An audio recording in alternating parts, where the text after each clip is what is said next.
Discussion చేశారు. ఎంతసేపు ఎక్కడికి వెళ్ళొచ్చారా, ఎంతసేపు అని అడుగుతాం. తిన్నవారా, తిండి తిప్పలు లేకుండా తిరుగుతున్నాడు రండి. నేనంటే నేనేమన్నాను తెలుసా, బైబిల్ చదువుకుండా కొడుతున్నాడు అంటాను. నేననే భాష.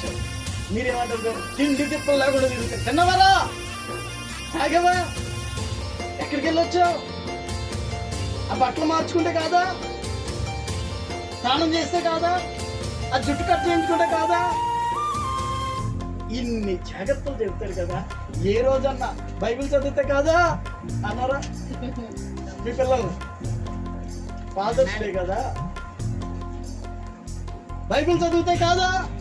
దావీదు అంటున్నాడు చనిపోయే ముందు, నా కుమారుడా సొలొమోనా, ఇదిగో దేవుని ధర్మశాస్త్రాన్ని పాటించు, ఆయన ఆజ్ఞలను గైకొను, అప్పుడు నా రాజ్యం కంటే నీ రాజ్యము సస్యశ్యామలంగా సురక్షితంగా ఉంటుంది.